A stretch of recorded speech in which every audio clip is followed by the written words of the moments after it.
welcome to the 4Corners podcast. I am Brad, joined as always by Matt and Shad. Good evening. How are you doing this evening, gentlemen? Doing good. I'm doing all right. My Macho Man shirt on. My Macho Man shirt is in the wash right now. I've got the Who'd You Ever Beat shirt on them. I have that. I have that shirt from Collar and Elbow. Just like the last time we did this, my Macho Man shirt disappeared. So I'll find it a week from now and be upset. It's a thing you're not going to find me, Brad. Yeah. You're not going to be able to keep up with the Macho Man, because I'm going to come out of nowhere, They have him back on the Slim Jim packaging. Mm-hmm. Oh, yeah?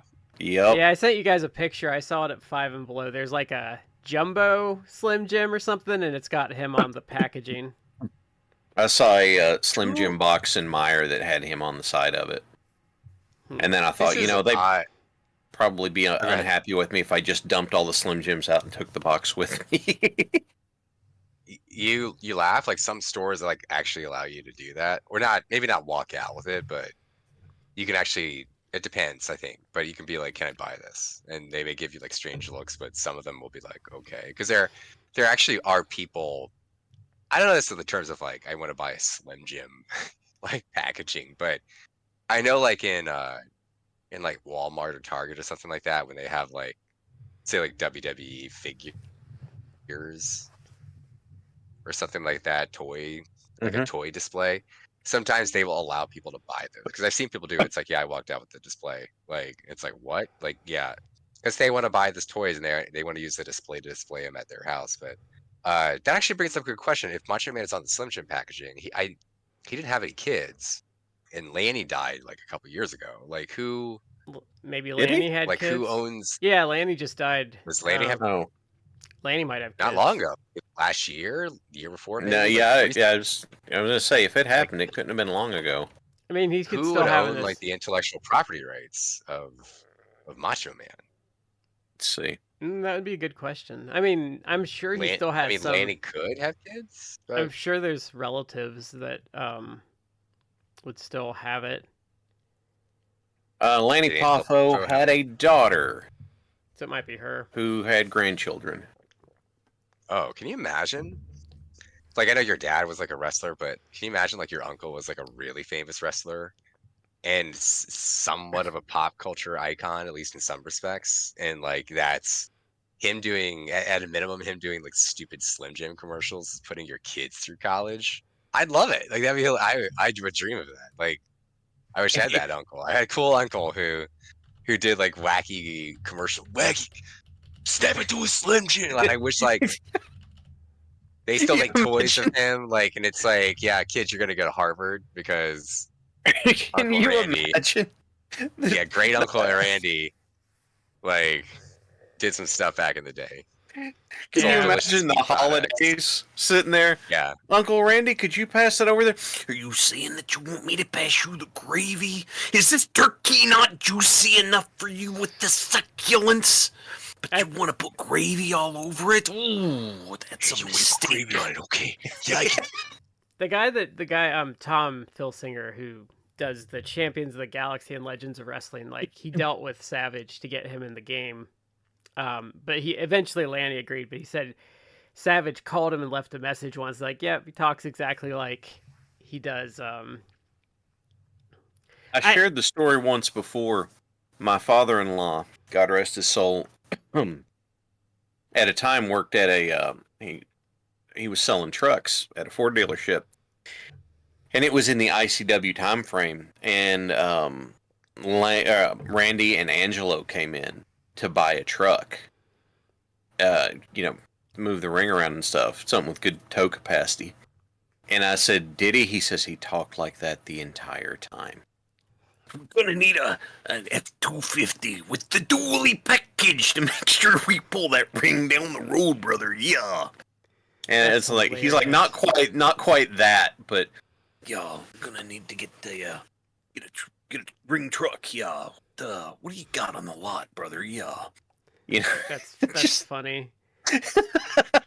So if you're wondering why we're talking about Randy Savage, we're staying in Memphis this week, and we're gonna do more of the Randy Savage run there.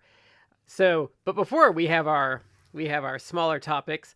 So our first topic of the night is gonna be we're gonna go around the table here, and we're gonna rank the four horsewomen of the WWE. So if you don't know who the four horsewomen are, that would be Bayley, Sasha Banks, Becky Lynch, and Charlotte Flair. So let's do this. Why don't we go around the table and say who our top pick would be? Because I think I think the top spot's kind of difficult because for me, I mean, three of them have a justification for being the top spot, but I think for me it really would come down to Sasha or Becky, and I think they both have a lot of justification there. Even if you're going on the draw sense, like Sasha was a draw because they were talking about, I think on the flagship, that she was outdrawing the Bloodline while she was still on SmackDown.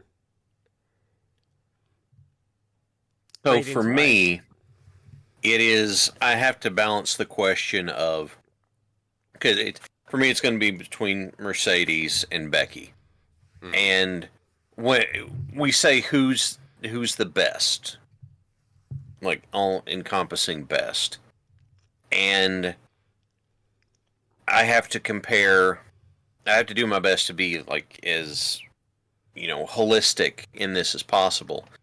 And Mercedes was successful there, multiple titles, multiple different kinds of titles.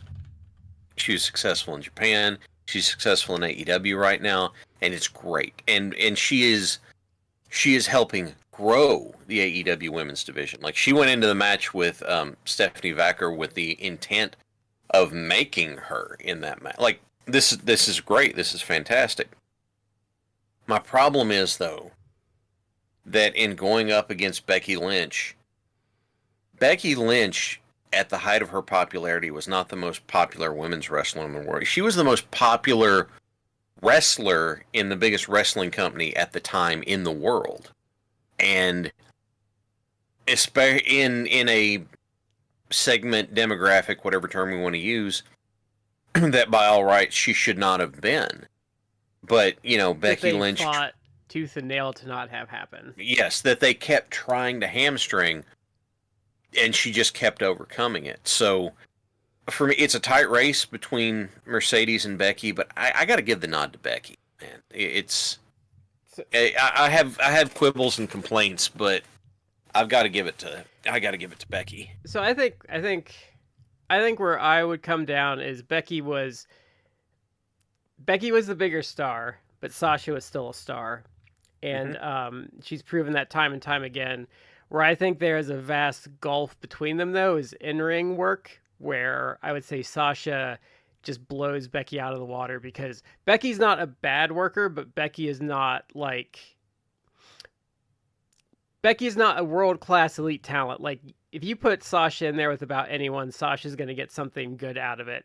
And if you do that with Becky, she needs like some level of competency. Like, you can't just throw Becky in there with anyone and have it work, which is not like, that's not like a massive shot. Like, I don't think a lot of people can do that. Like, that's a rare talent to be able to pull off. But I would say if you're rating them as in-ring talents, like, Sasha is better. And I'm really torn on it because I would probably put Sasha 1 and Becky 2, and it'd really be I think I probably have the same issue with it that Shad does. I'm just going in slightly the other direction. Because I would actually say Sasha could probably be equally the same star if WWE had the had the wherewithal to go with it. If she had been blonde and had big boobs, I think they would have probably gotten behind her more. Like, because I mean, if you look at like her success in the WWE compared to like Charlotte had all of these chances. And the one verifiable thing I can say about Charlotte, like, I think she's a great in-ring talent, but she's not a star. She's never drawn.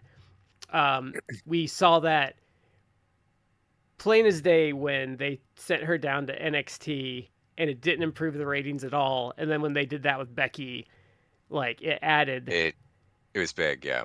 it added like 200 to 300,000. What metric are we using? Are we using overall like the breadth of their career, I'm or are going we by like as they are today?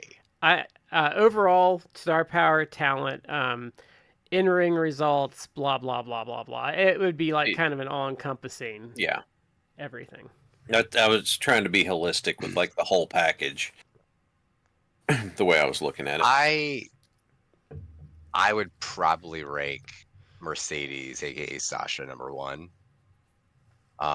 Because I think she was a star in the WWE. I think she is a star, or has been a star in Japan, even though it was abbreviated because she had a big debut, had some good matches, and then unfortunately got hurt, so she was sidelined. But I think she is a star in AEW. I know it's very early, so maybe it's premature to say that, but I mean, she still has a lot of buzz.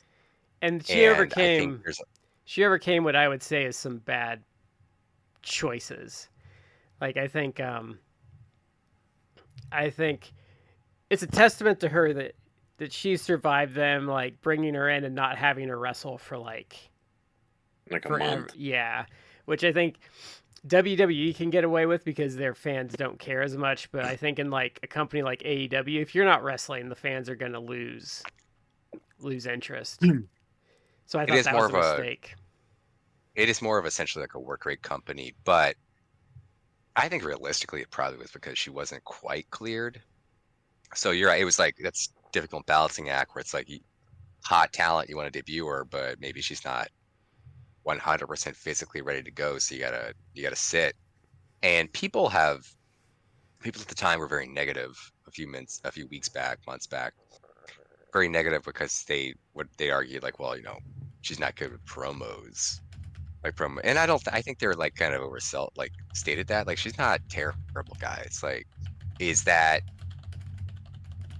always been like her primary thing? Like, not as much, but I mean, I think she still did fine. I think but that's improved. I actually feel like that's improved dramatically. She's more. I think the concern I feel she's more natural as a heel.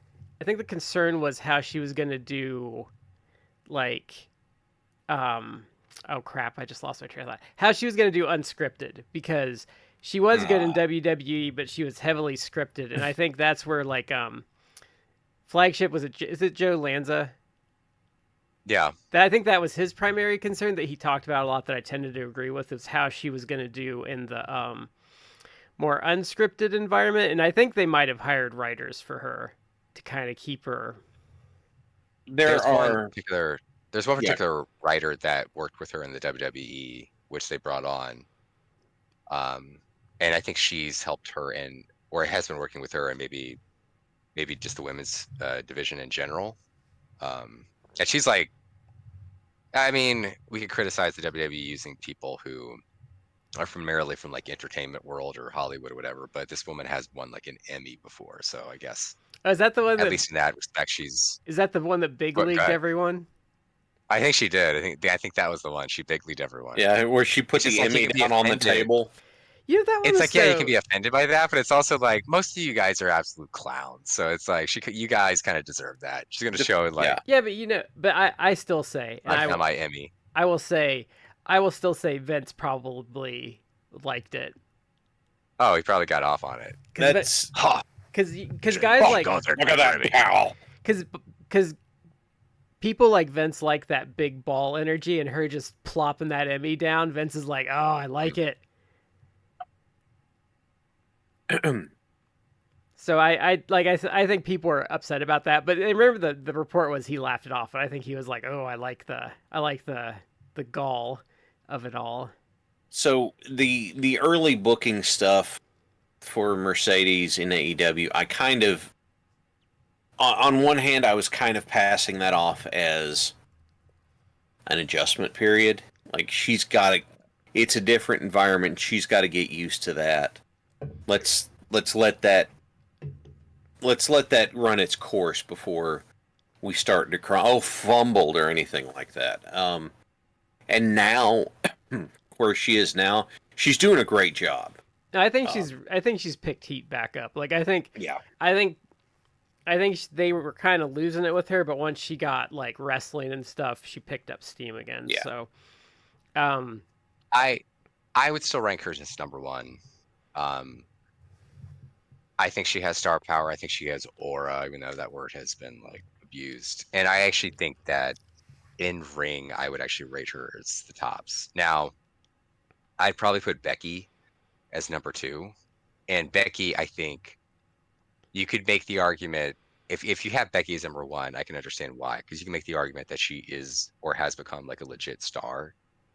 I remember like when that first was building, and they actually 5 years ago, a little over 5 years ago at this point, when they had her main event WrestleMania against Charlotte and Ronda, like that months, those maybe 6 months when it was like her from the fall, like getting over almost as like an Austin type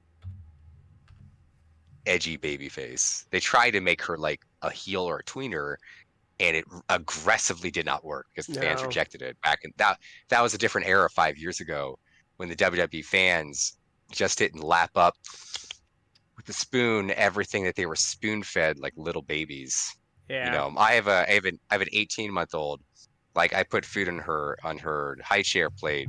You know, some of it she'll eat, some of it she'll take and go like and drop it on the floor right in front of me, being like, "What of it? What are you gonna do?" I'm dropping it on the floor. My child, my 18-month-old, shows more like wherewithal than most of these WWE fans nowadays. Like she will reject some of the food that I put in her plate. I think not just lap everything up, lick the plate. I think a lot of That's those gonna be people, a great visual for people when I think watching this later on. I think a lot of those people are astroturfers and bots. Like I think there are a lot of Fed pillars, but I do see a lot of people that like at least have some critical ability. The people that lap everything up, I've just come to the conclusion that a lot of those are astroturf bots, especially on Reddit. Reddit is especially like astroturfed to hell and back. So, Yeah, I can see that. Because I just like you can't. I refuse to believe that someone can watch any product and not have complaints about it. Yeah. So it's the thing about this particular discussion to me is the difficulty in that. I mean, I'll fully grant that there's your top two, and then Bailey, and for at least for the three of us, it's going to be the top two back and forth, and then Bailey and Charlotte. Mm-hmm. But it's not like there's a huge gulf between them.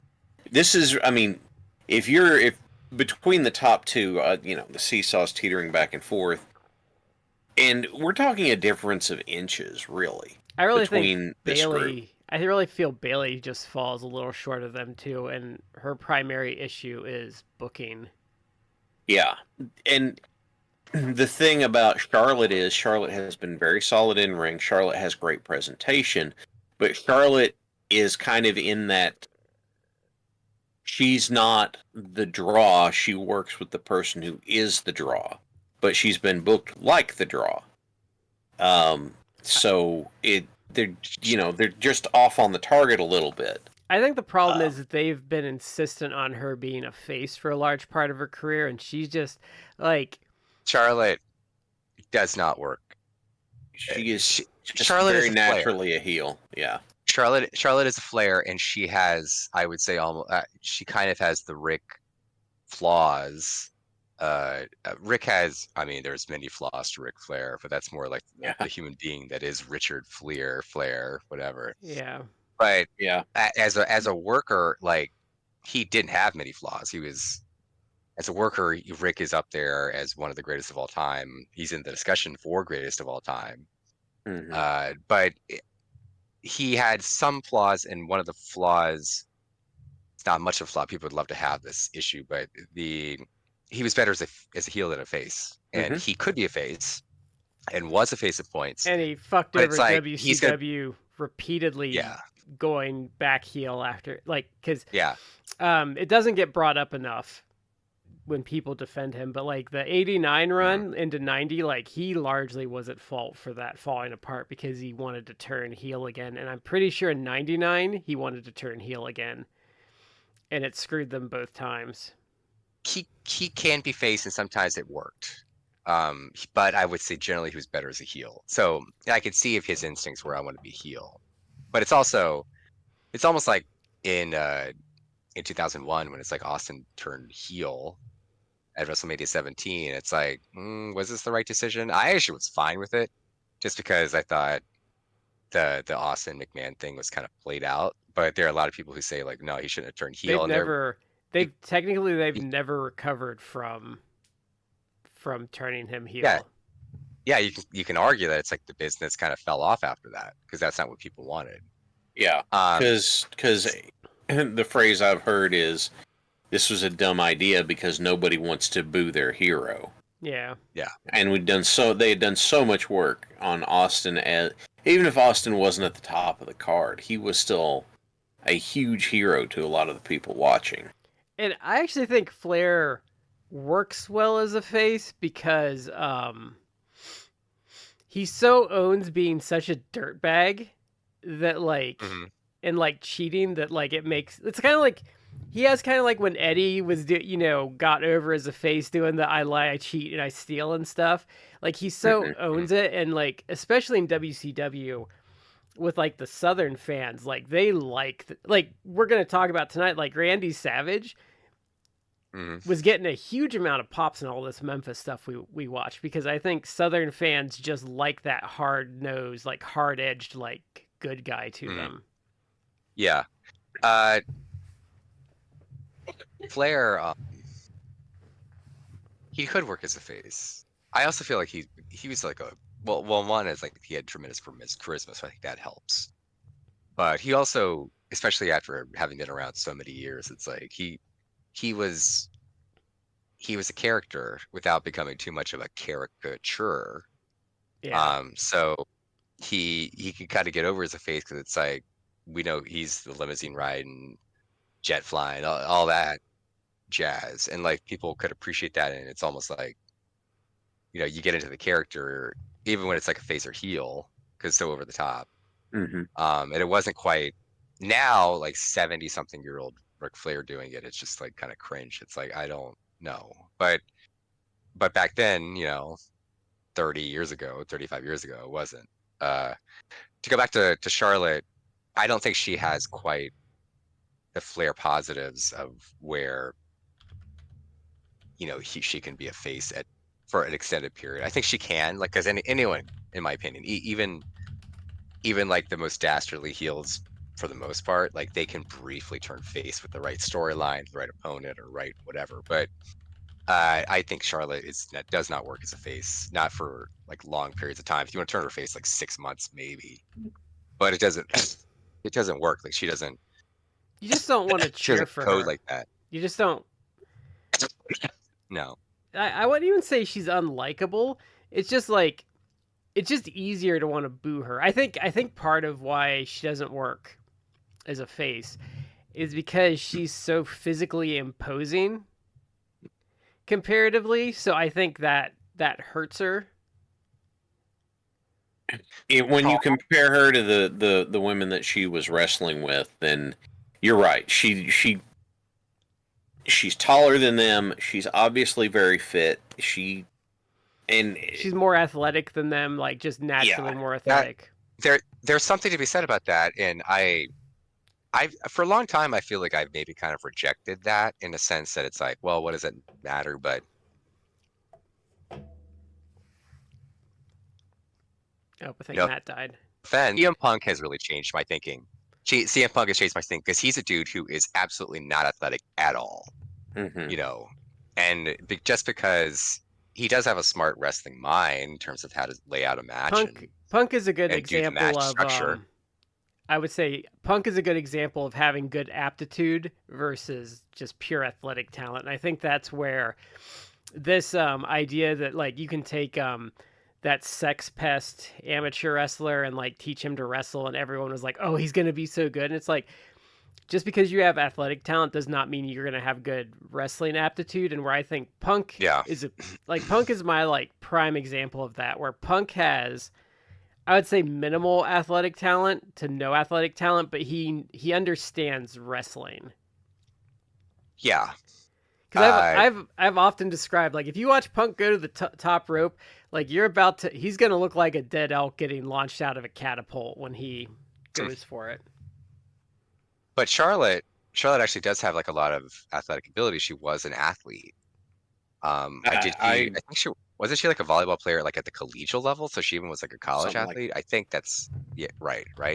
She's also 5'10", by the way, so she is much physically taller than girls who are probably like 5'5", 5'6", maybe.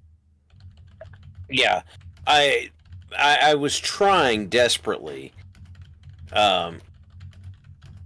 to pull the name up out of nowhere, but we're talking people who are on one side of the scale who they're with their mind get it, but like don't have the athletic talent.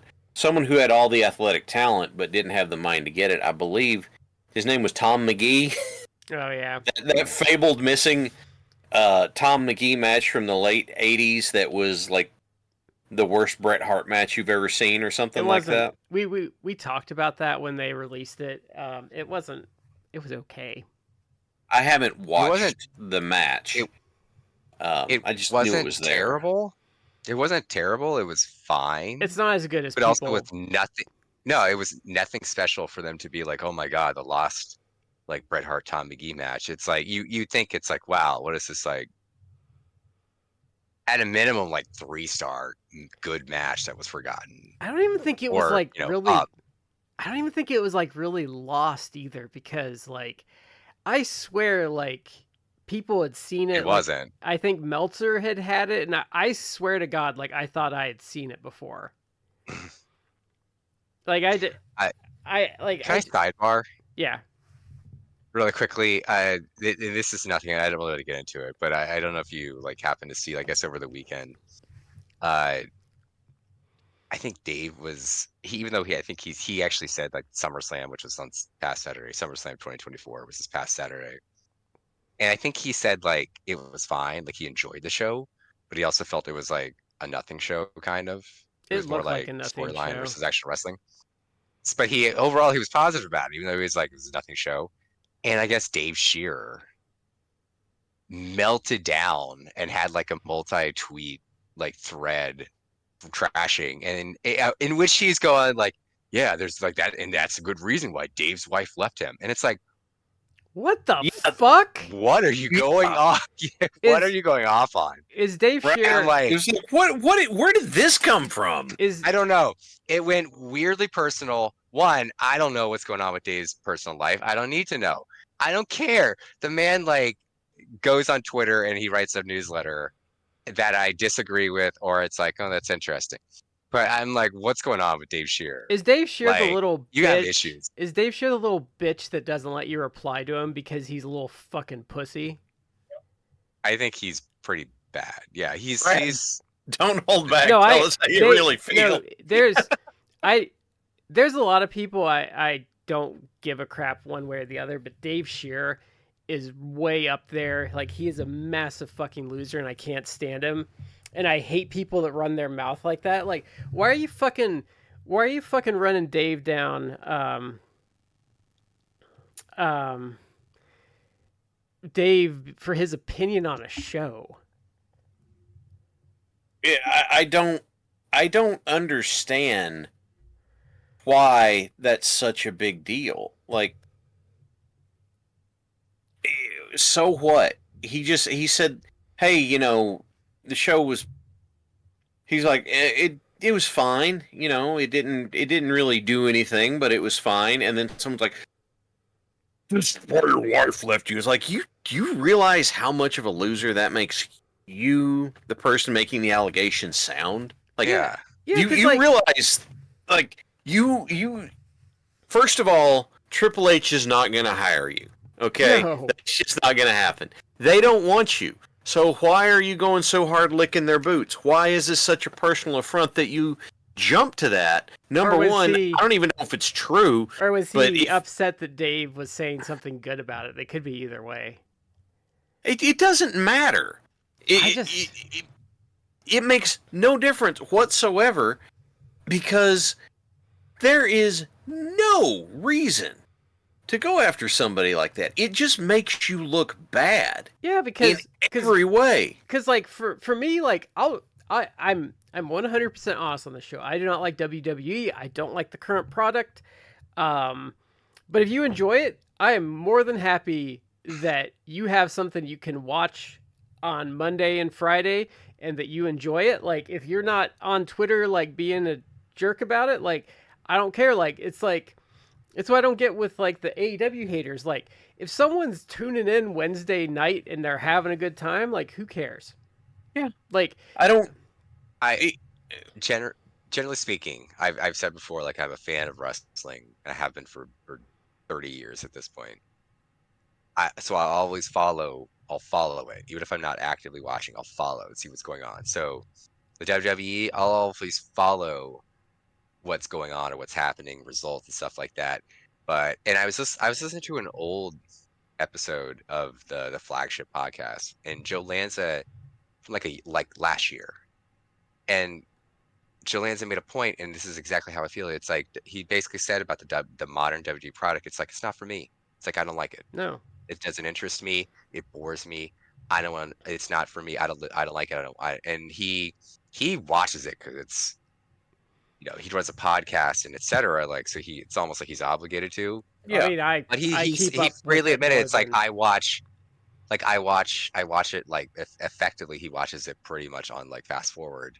And Mhm. maybe like big angles or matches, he may watch it, but he almost said it where it's like begrudgingly, I watch it. I begrudgingly And that's how I keep feel up like with it I for don't the have to show. watch it.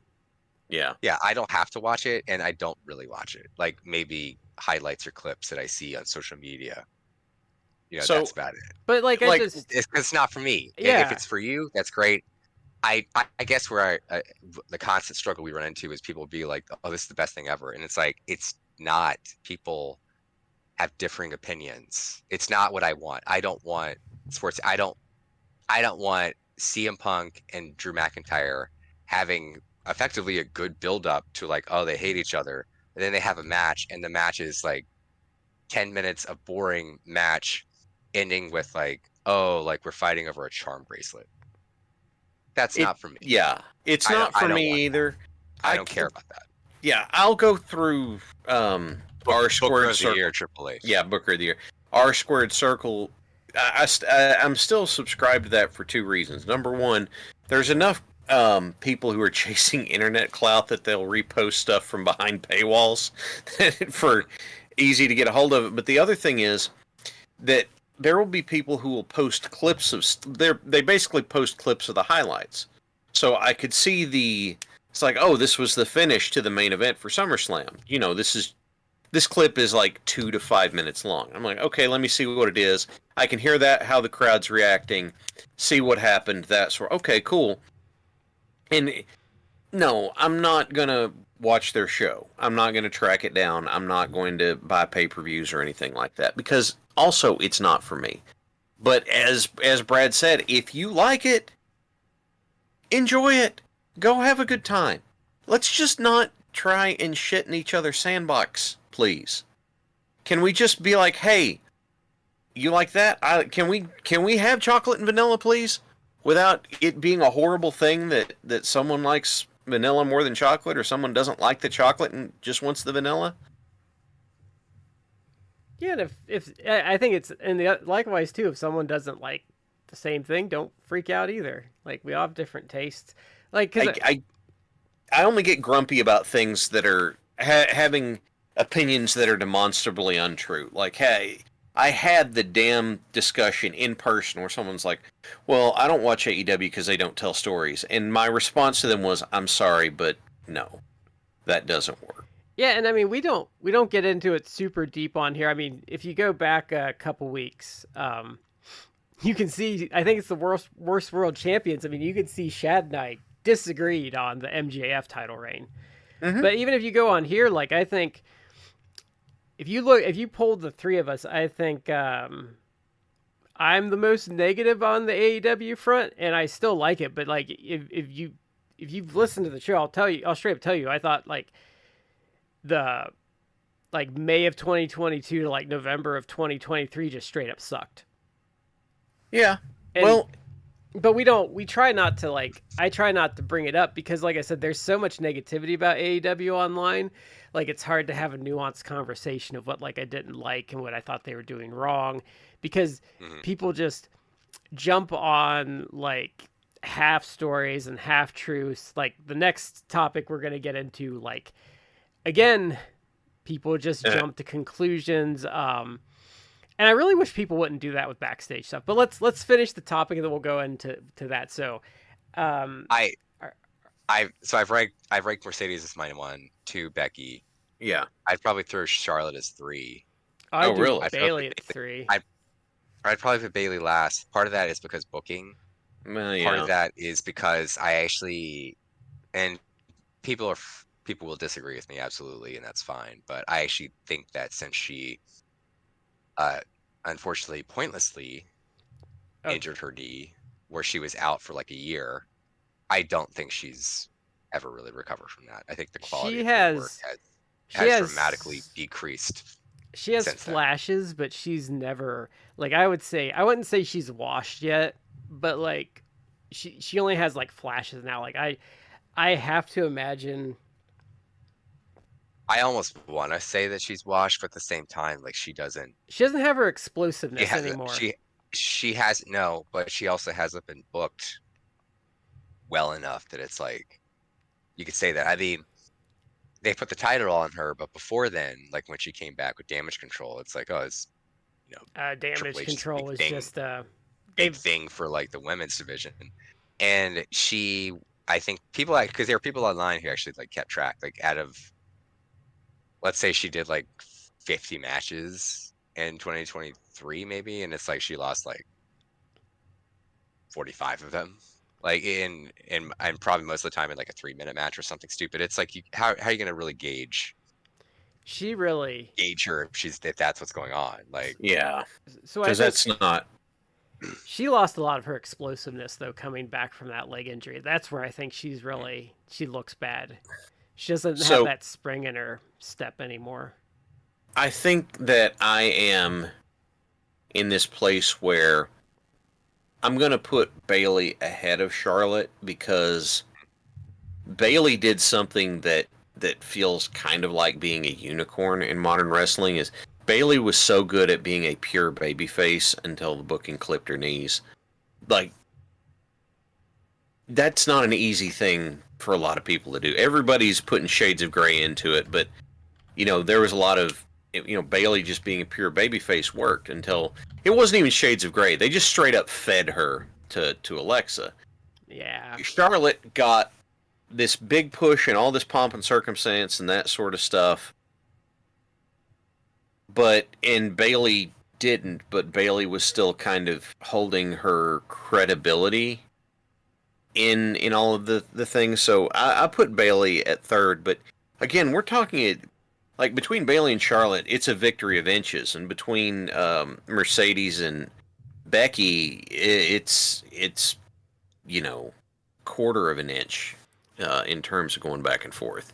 I would do Bailey at 3 because she was a provable draw in NXT when she was there, and I would say she was their ace for her women's title reign.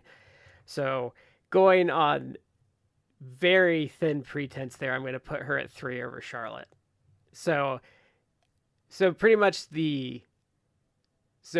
it's Matt and I have Sasha at 1, Shad has Becky at 1, then reverse that, Matt and I have Becky at 2, Shad has Sasha at 2, Shad and I have Bailey at 3, Matt has Charlotte at 3, and then Matt has Bailey at 4, Shad and I have Charlotte at 4. And I would honestly say, like, I would say there's arguments to be had other than like the top 2, which I think have to be Becky and Sasha. Mm-hmm. Okay, so we're gonna get into some current drama. We're gonna get into that other thing. Yeah.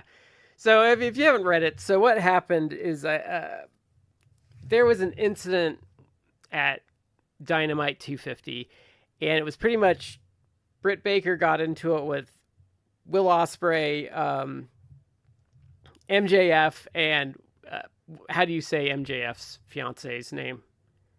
Alicia, a tout, I think. Okay. So she got suspended for that, and there were some rumors, blah blah blah, which didn't make any sense. But so essentially, what happened is she was complaining that they went an hour, and really kind of just bullied MJF's fiance. And she got suspended for that, and then there were things like rumors and stuff, but what ended up happening is MJF politely asked to come into the women's locker room, and Will Ospreay had, I guess, talked to her about this first. And then, the thing that I'm annoyed with is part of what Britt was upset with her about is she told her fiance, and that really bothers me because it's like if you're my philosophy as an adult, and it's what everyone should have as a philosophy as an adult, is if your friend is married, do not tell them anything that you don't want their wife to know. Especially if you're talking shit about that person's spouse. You that doesn't work. It doesn't. Like, you can't do that. No. You have to accept that they are one unit. Yeah. Like, so the big thing that came out of this was the fact that Britt got herself suspended.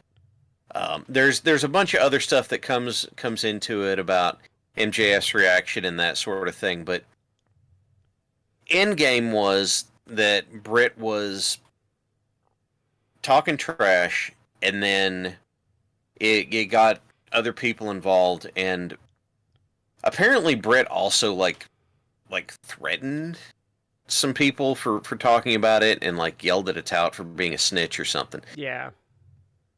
Basically, with as much information as we have, what it does to me is it paints a very, very unflattering picture of Britt Baker. And if this had happened before she got hurt, if someone had been talking trash on Adam Cole, you can believe that, first of all, she'd tell him, and then second of all, she'd make a huge deal out of it.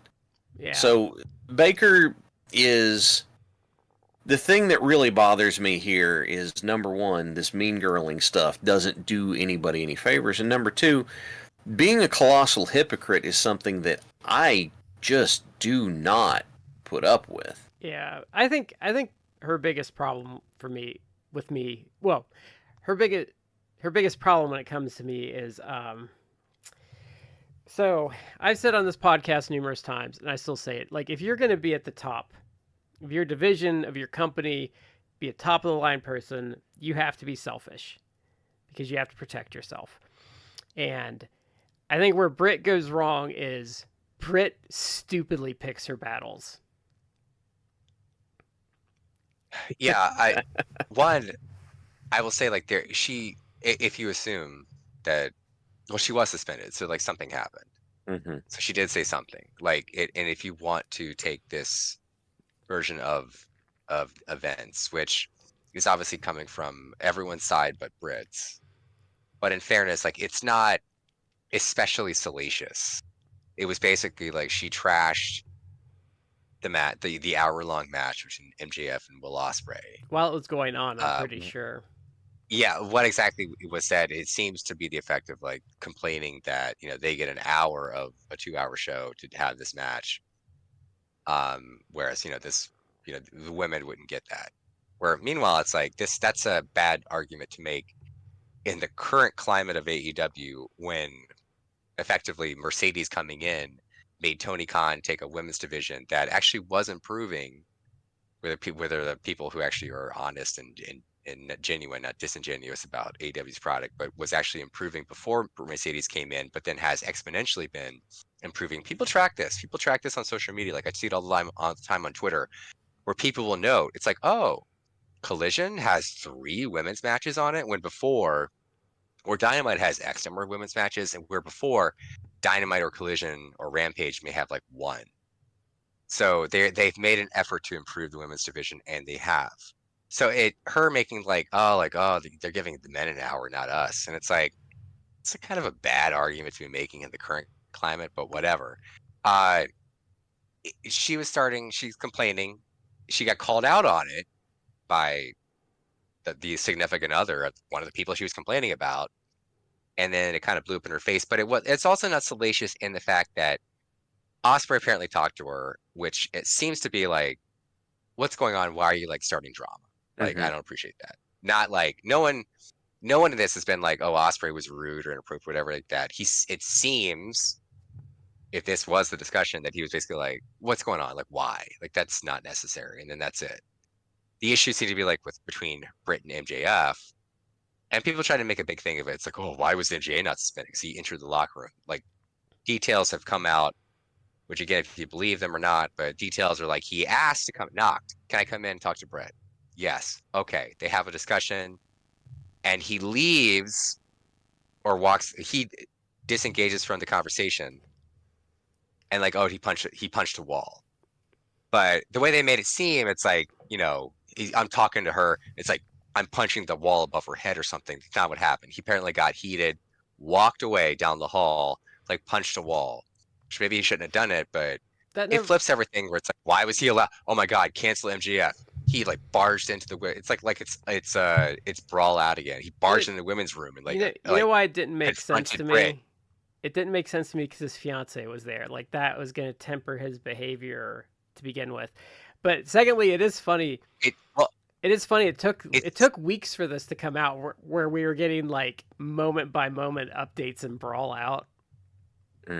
Oh yeah, well, Britt apparently was suspended, but it was either a 1 or 2 week suspension, and it's already over. Like she's like back tomorrow. The other thing I want to say, like the problem with this is that she just came back from being injured, and bad injury, like a very serious. What was her injury again? I don't remember. Her back. There may have been other things, but yeah, back injury. But she also, it seems like she had like a like a transient ischemic attack, or like a mini stroke. Almost like essentially like a mini stroke, which depending upon the type of event it was, it could obviously have lasting impact or be very, very transitory. Which seems like the fact that she's wrestling again seems to be it was not as significant, which is good. I mean, that goes at some point. Things go beyond just like, can this person come back to the ring? It's like, what is their quality of life? Can they live like a normal, healthy life and be fine? I think it's got to suck to be her. Like I'm gonna be nice to her before we commence the ripping. I'm gonna be empathetic to her. It does have to suck that you get hurt like that and you're gone for almost a year. And while you're gone, like they signed this massive star and the division's kind of moved on without you. Like that has to, like I think Jamie Hayter will handle it, if I could say that right, better than her. But that does have to suck. That things keep moving with or without you. So I think like there's a part of her that's feeling like vulnerable and probably insecure. She's insecure. And she should let's be honest, like Britt is not like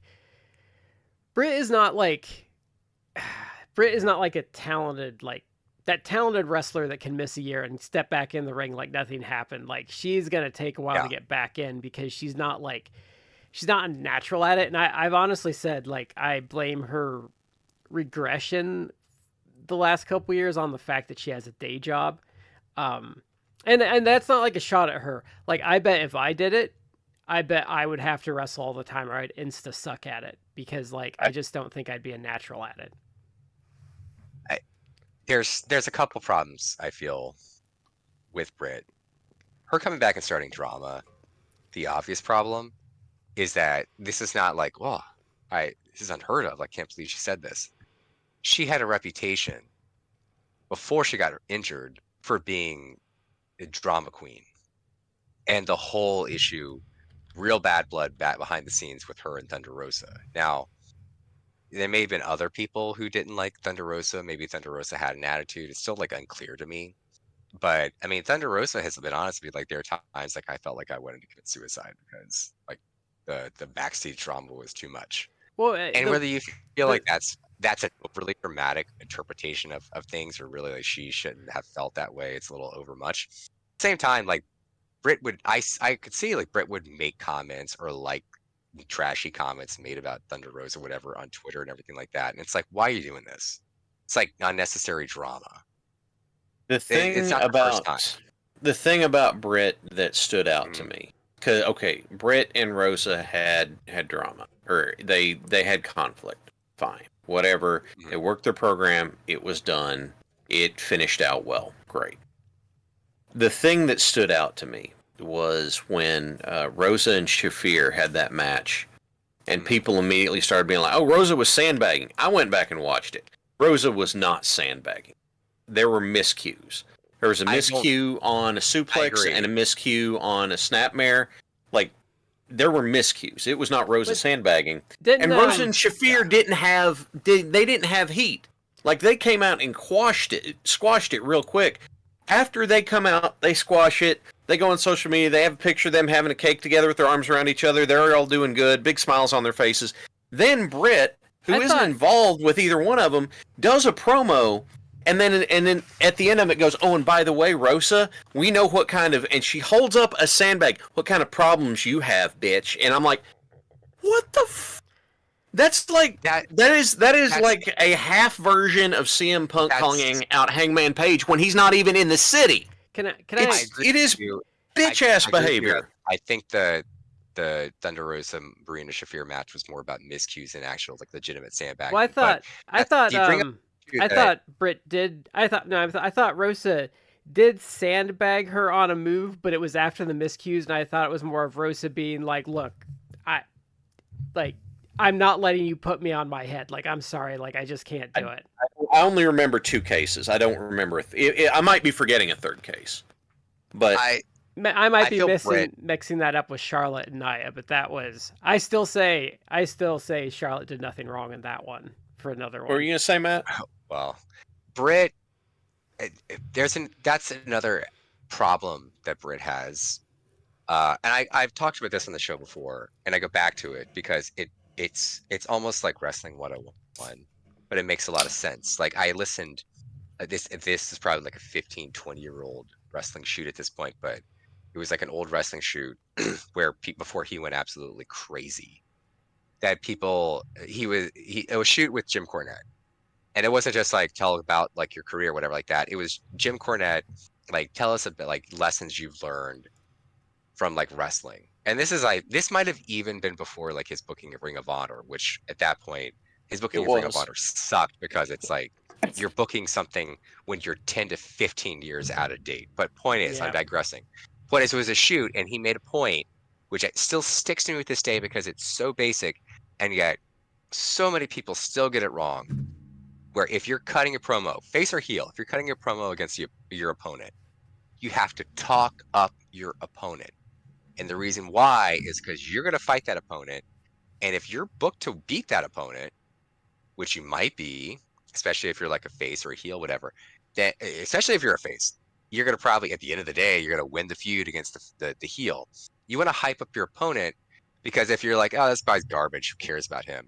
Then if you beat them, it's like, what have you earned? Nothing. You beat a schmuck, you beat a jobber, a schlub. But if you go in there and it's like, yeah, this guy's real tough. Like, he's beat all these people. Like, he can just take on anyone, but I'm better than him. I can still beat him. Something like that. Then when you do win, it's like, oh, he's right. Like, this guy was tough, but he squeaked it out. He managed to get it done. Britt, that's not the promo Britt would cut. It would just trash her opponents. And then, like, because she was a star, would usually be booked to beat her opponents. And it's like, great. You've, like, trashed your opponent. Now your opponent, at least in kayfabe terms, and maybe in the eyes of the fan, it's like, all right, what was the big deal? What was the point of that? And she would do that routinely, and I think it's because she is like insecure. Because the problem, to go to your point, Brad, is that I think Britt had developed, and then she got injured. Some of it's not her fault, but she I think regressed badly to the point she wasn't good, and they started adding people who were good, and then now she's been out a while, and now she's coming back. And in between, she wrestled last year. I think September, It's been a long time. Like it's been almost a year. It's been a long time. Months. Yeah, it was a bad. It was like it was a really bad injury. In the meantime, you have essentially like the ascension of like Tony Storm. You've included like Mariah May.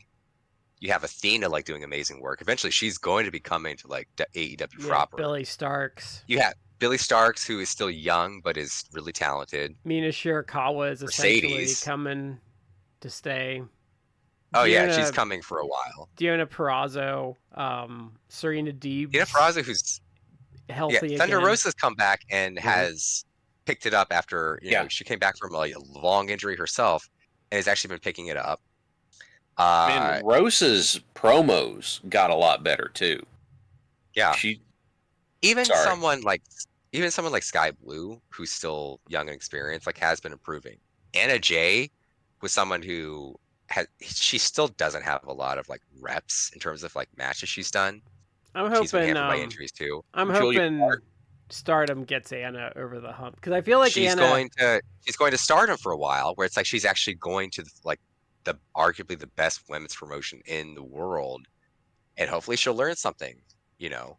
So there's all these people like Britt, justifiably, I think, is insecure because she should be like she is a star. I remember a couple years ago, I went to a local event in Maryland where it was a signing, and I went to get Sting's signature in a picture with him, even though I've done it before.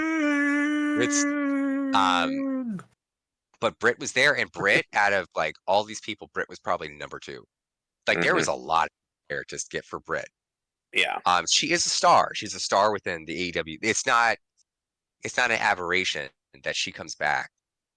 And outside of Tony Storm, Mariah May, which has been arguably the best booked women's program in AEW this year, it's not a surprise that it's Britt Baker versus Mercedes, because Britt is arguably one of, if not the biggest homegrown AEW talent against Mercedes. So it's justifiable. Britt is like a star in AEW, but I don't think that the level of her in-ring work holds up. It hasn't. The thing, and I think she's legitimately insecure about that. And she the thing that bugs me the most is just, frankly, this just comes off as, and maybe I'm being reductive when I say this. I'll admit that, but to me, it just comes off as mean girling. Like Britt Baker has a burn book or something like that, and when you compare that to what has been going on in the locker room since she's been gone, Julia Hart and Sky Blue progressing as much as they have, and you know, all the women that have come in that, frankly, no, they aren't homegrown stars for them, but these are women who are coming in with a lot of skill, a lot of history, a lot of more talent, and it's all been going smoothly. And she comes back, and in the first month, apparently she's mean girling again to the point to where. Part of the story that came out was management told MJF, they're like, look, we'll handle this. Sorry that this happened. I believe the words used were HR reviewed it and were like, we don't even know what we could punish him for. Like, yeah, they didn't. So, who caught the bad side of it? Britt caught the bad side of it for instigating and it seems like, I should rephrase, it seems like she caught consequences for instigating and mean girling and trying to cause trouble when there was no trouble. I think where she caught the bad was pretty much for what she did with Alicia. I think that's where she got in trouble. Well, yeah, and trying to pick on Alicia for telling her fiance that Britt was talking smack on him.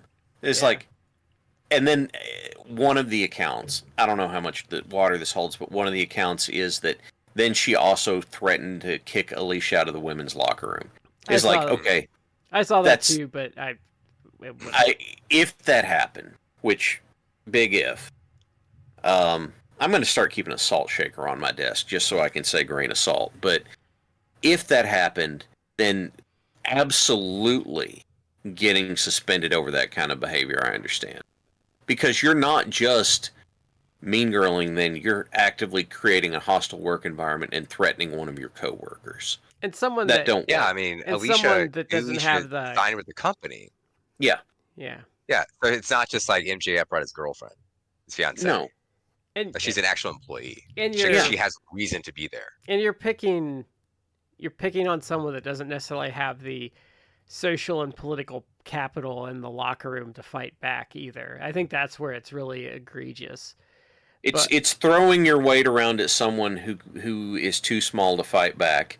Gee, have we heard that before? Except Yeah. I believe the lesson has been learned and the company is not letting it slide.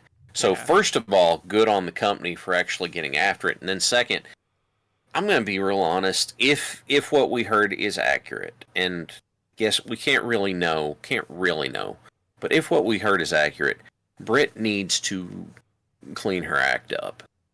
Because if she continues on this road, I don't care how popular she used to be, she is not going to stay in a prominent spot. No. And I mean, I think too, though, especially if she's that cancerous, like if they don't renew her contract, like that's going to scare like WWE off from like if they were ever going to think about it, they might be like, too much trouble. Like, so I think that's where she needs to mind her P's and Q's. If she goes over and tries to mean girl in that environment, she's going to catch even more hell about it. Yeah. And this is, I'm frankly, my biggest takeaway from this is I'm glad that the company seems to be handling this stuff now. Yeah, this seemed like a more formalized process that was handled properly. Okay, This is where we need the Daniel Bryan picture to like slide up, where he's giving you that stare for getting fined or something. So we're gonna head to our main topic of the night. So we a couple weeks ago we did, and Shad sadly missed this episode, but we did some footage of Randy Savage in Memphis, so there is quite a bit of it still, so we decided to come back for a second go around with it. So we're gonna kick this off, and Frank, who's in the chat, actually had mentioned this, I think, when we did that episode, but this is his feud with Austin Idol. So some background on this is and it pops up in two of the matches, but I don't think I found the match. So there's a match where Austin Idol breaks Angelo Poffo's leg with the Las Vegas leg lock. Oh, yeah, he talked about that in one of the promos. Yeah, so we get some kind of dueling promos to start us off with, because there's like a studio like impromptu match that's kind of just a beatdown that I don't know where that kind of fits. Because it's weird, like Jimmy Hart manages him for a while, but it seems like very brief. But so this is pretty much just Savage going off and like saying, "Hey, you're never gonna get the international title," while Angelo Poffo's sitting there with like the worst fake cast I've ever seen and crutches. And then we kind of get the dueling promo later then from Austin Idol, pretty much just talking about, "Hey, I don't like him." Mm. It was interesting to me to see Austin Idol cutting a promo where he says, I was a little distracted. I didn't get all the leverage I meant to, or else Angelo Poffo wouldn't be in a cast. He wouldn't ever be walking again. And I'm just like, this is different than the baby faces we see today. This is where he's like, by the way, I was going to take this guy's retired dad and permanently maim him, but I'm the good guy. Austin Idol kind of doesn't change much when he goes face and heel. But he's got like, I think it works for him though, because he's got like, because that's kind of the thing we were kind of talking about off air. Because we've been talking a lot about Shad's indie days and like vets that think like, oh, you're supposed to just work the leg or work the arm or whatever. And Shad was saying like, I watch these matches with Idol and Savage, and they don't really have a lot of downtime in their matches, and I also pointed out, well, yeah, but they're also super charismatic, and like Yeah. Austin Idol and Randy Savage like command your attention just by existing.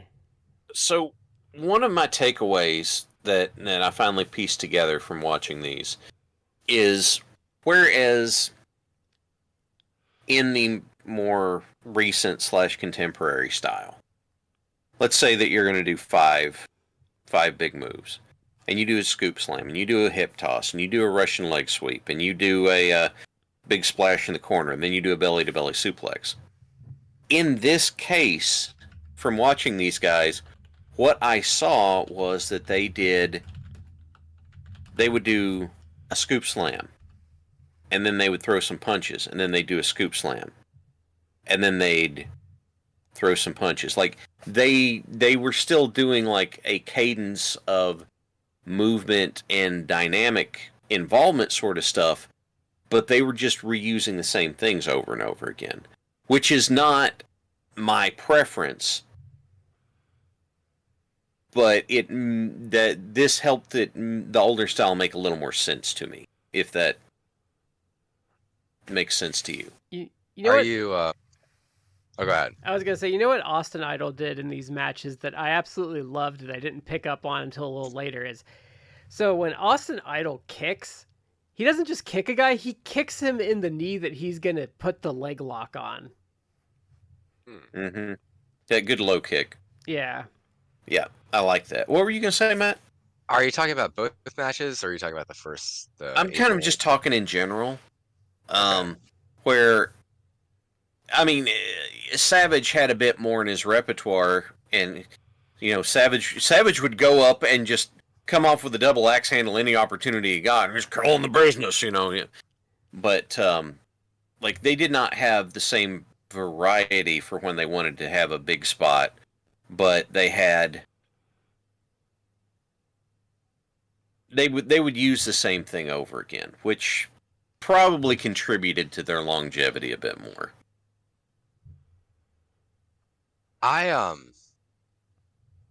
guess I could appreciate the two Savage Austin Idol matches for being kind of old school, like, and essentially kind of what you said, where that is. I mean, at this point, they're matches that are like 40 years old. So like, yes, they're old school matches, but old school in the sense that I mean, like, it had that like early 80s, 1970s type of vibe, in that it was kind of, it's obviously very different from today. Like, Mhm. we've talked a lot about a Will Ospreay match, and there are things that I and maybe even you, Chad, could talk about, like, we don't like about Ospreay matches because of X, Y, but you're not going to see like a fraction of the stuff in these type of matches versus a Will Ospreay match, like the dynamic moves, etc. You're going to see a lot, and this is like the old school, to me, like old school style, where it's less is more, where maybe I do a scoop slam and I work towards the scoop slam and I do the scoop slam, and it's like the crowd pops because I worked for it for 5 minutes, and in between I'm going to do like some punches, but it's not just like punch back, punch, punch, punch. It's like I'm going to punch you, and you like you like flail around for like 10 seconds, then I punch you again, like you flail around. It's kind of dramatic, but also it works. It's like, you maybe in like the span of 1 minute, you've thrown like 3 punches, Mhm. but I'm flailing around and acting like those punches have really like decimated me. Mhm. And then it works up to the scoop slam, boom, scoop slam, then you sell the scoop slam for like 30 seconds. So like maybe like a 2-minute thing, I've done like 4 contact things, but the crowd is on fire because you've worked towards it, you've built it, you've like enhanced it. And that was kind of like that, where it wasn't slow. They weren't just like, all right, now I'm going to put on that 3-minute rest hold. Like, Yeah. put you to head, like, no, it wasn't that. But at the same time, I I thought Idol had a lot of charisma, and it really came off. Savage is always Savage. So that's what I've even this early baby Macho Man Randy Savage. Like, he was always Savage in a positive way. He just had this amazing manic energy that just carried like throughout. But Austin Idol had a lot of charisma, but I don't know, like, guys, I wasn't necessarily feeling it with Austin Idol. Like he had a lot of charisma and it did come out, but I felt he was really kind of almost like slow and plodding and methodical. It's a little too much for me. Yeah, It was a little too much. I wasn't overly like impressed or felt like, oh my God, I want to see so much more. And I had never seen, I'd heard so much about him being a big star, at least in the territories, but I wasn't really like that big into him. I thought So- his Two matches that comeback we was saw. good against Savage in the match he won. Like, Yeah, I when he mean, fired up. he wasn't bad. I wasn't like, oh, this guy sucks. It's like he wasn't, but it was also like I wasn't feeling it. Especially the problem, especially if you're going against like a really like manic, like almost force of nature and Savage. Like he's just it's wound up energy. He's just full of kinetic energy at any point. It just comes off as crazed. Like and that's kind of like compare Savage to other guys. Like well, he left obviously in the mid '90s. That's when he began in the mid '90s, mid '80s with WWF, and from there obviously superstardom. But and like him going there, it's like he was never compared to a lot of those guys back in the day. Wasn't even big in terms of like a wrestler physically.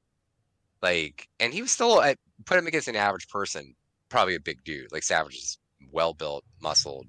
Maybe he was 220, 230, if you really want to, is well, not including like his late 90s when he just got roided to the gills. But I bet he was like 205. big dude compared to the average person. But most people in the WWF back then was like, I'm 6'5", like 280 pounds. I used to be like a linebacker in college.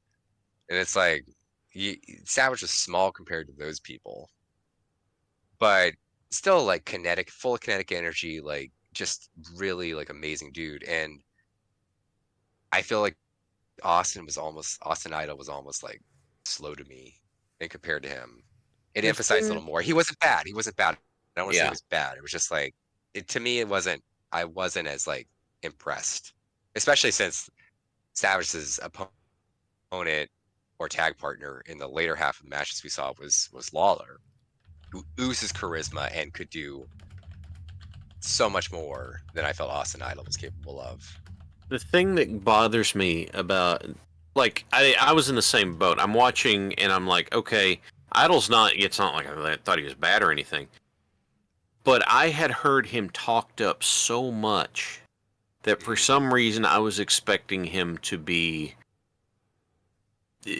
different than what we got. And so it's probably just a case of misapplied expectations. Well, I think you guys have to realize that he heavily inspired Hulk Hogan, so part of the disconnect might be because you're getting proto Hogan. It's just like, and so you're kind of like, oh, I've kind of seen this before, like without kind of like there's a lot of Hulk Hogan like in there, so that might be kind of the problem. Is you're kind of like, oh, I've seen this before. For me, it was hearing the stories about how good Austin Idol was and how he talked people into the building just with one promo. And we watched this promo. It's a good promo, but it's not, when I hear someone talks him into the building, the names that come to mind for me are Flair, Hogan, and Dusty. Those are the names that they could cut a promo and people would be like, we're going. And then I hear Idol being like, I hear Idols and I'm like, it's good, but, and maybe, like I said, maybe this is just misplaced expectations. It happens. There might be like some Georgia stuff. Like I think there might be some promos that hit you differently, but I also think some of those guys get talked way up too much. Yeah, that's that's something that I forget sometimes. Is there are some people who get overhyped, and then the other thing is a lot of them get overhyped by the folks that talk about the good old days stuff. And so if they're wanting to compare the current to the good old days, then they need to have stuff that they can hype up for it. And I'm like, Well, I think contextually too. Like, let's go context. So let's say you're 15 in like the 70s, and all you know is, I don't know. We'll just say whatever. We'll just say Georgia, and so your context of wrestling is probably whoever's in your territory at any given time. So then you have Austin Idol, who is a good talker and super charismatic. In a territory system, like, he really does stick out. But, you know, for us, we've seen thousands upon thousands of matches. We've seen dozens of promotions. We've seen hundreds upon hundreds of wrestlers. And, like, for me, I still think he's really good. Like, I would, there's some heretical things I won't say because I don't want to start an argument. Namely that if you said, who would you take, Bruno or Austin, I would take Austin. Like, as a worker, I liked him. I like his in-ring a little better than I like Bruno's. And I don't even think Bruno's bad, but like, I just find him a little more charismatic in a way that works for me. But like, for us though, we are a little jaded because we've seen everything. So Austin is like, oh, he is charismatic and he's good. But it's like, oh, I've seen, all those Dusty promos and stuff and all these other great promos from all these other different promotions. So I think in context, like, yeah, in a smaller environment, he probably does work really well. Yeah. And he is memorable. I think death by comparison is a good point. And we never said that we didn't think Idol was we didn't think he wasn't good. Just, I don't know. I was expecting like another tier on it. So we're gonna go on to our next one. So this is, I think, around this time. So this is Jerry Lawler defending the Southern Heavyweight title against Randy Savage in the TV studio. So I thought it was funny that Lawler This was slightly before the Austin Idol. It was the Austin Idol ones. Savage vs. Austin Idol was from April '84 and May '84. And this one is YouTube at least is telling us it's March 10th, 1984. So it's like 1 month. Yeah. But and for context, the Rock and Roll Express stuff would have happened right after the Idol stuff that we watched. So I thought it was funny that Lawler comes out to Jump by Van Halen. Oh yeah. Yeah. I forgot that he did that. And I still Macho Man comes out to Fame. To Fame, which I thought's really fitting. Like, I was like, because you're used to like you're used to his music. I'm like, oh, I really like him coming out to Fame. It fits him like so well. And what's it? Oh, go ahead. I was gonna say what really struck me about this though is this is in a TV studio, but they really pulled off like this feeling big time.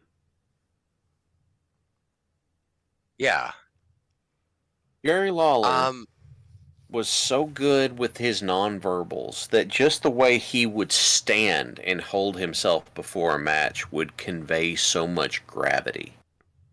And I respect the living hell out of that, because that is, being able to convey that much nonverbal stuff that is an impressive skill. Be honest with you, it's a shame that there are not more people that look at wrestling shows under the guise of how good, not even the in-ring stuff, but the out-of-ring, like how good some of these guys were in the technical aspects of acting, even if they didn't have like a theater degree or something, and how much they were able to convey like Lawler did.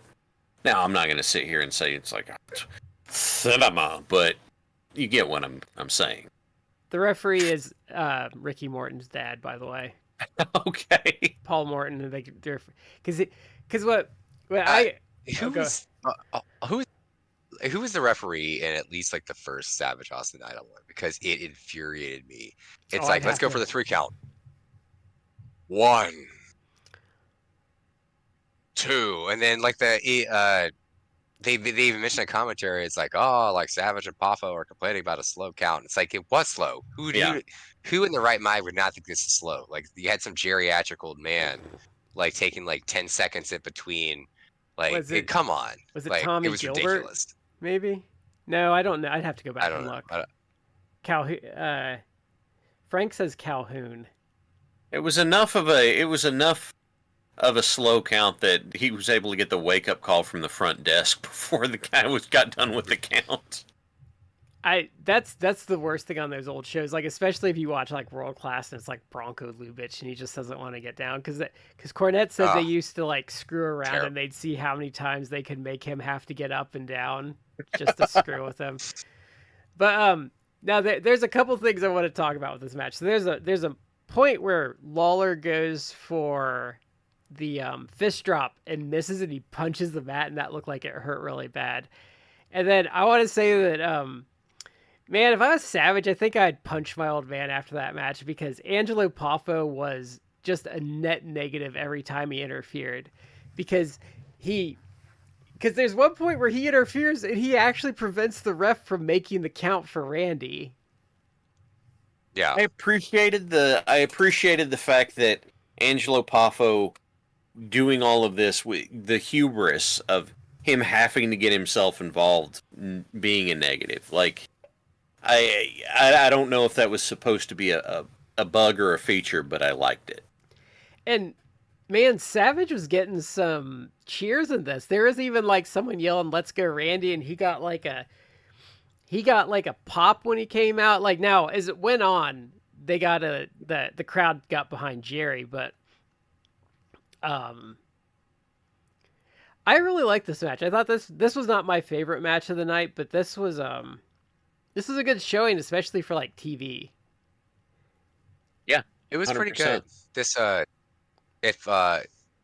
if this was like the modern era, like this would be, if this was on like Dynamite, you know, it'd be like, I don't know, like Adam Page versus like Jon Moxley or something like that, and people would be talking about like, oh, it's one of the better matches of like the year, like at least like it in terms of non-pay-per-view like TV matches. Like it was good, it was pretty good. Like you could tell like back in the day this was for TV match essentially, because that's what it was, like a studio match. Like it was kind of presented as like a big deal, felt like a big deal.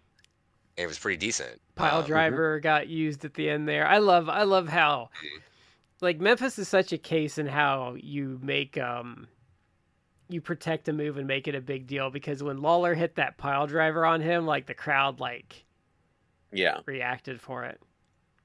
There is a takeaway that I had from these that stuck with me is because what we've been watching have kind of been high points in storylines, and yes, they protect the pile driver a lot in Memphis to the point where it's like a DQ for even using it. And I'm like, why are we seeing it every match? And I'm like, oh right, we're really kind of just keying into the big stuff. So of course they're going to go to that in the big stuff. They're not doing it all the time. It just kind of seemed like it because of what we've been watching. Yeah. Yeah. One thing I appreciate about this show, just in general, is just an aside.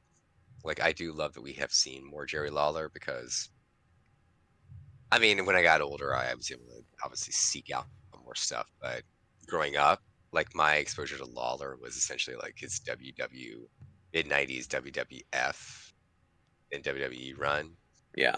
Which by you know, like the late 90s, early 2000s for sure, it's like Jerry, like Lawler, like almost never wrestled, at least in WWE anymore. Once it got to like the 2000s, it's like, no, I'm not counting like the nonsense you'd see where it's like Jerry Lawler versus Michael Cole. It's like, no, come on. Like, but I mean, like the 90s when he would occasionally wrestle in the WWF, like you'd be on Superstars every now and then or something. It's like, oh, he sucked.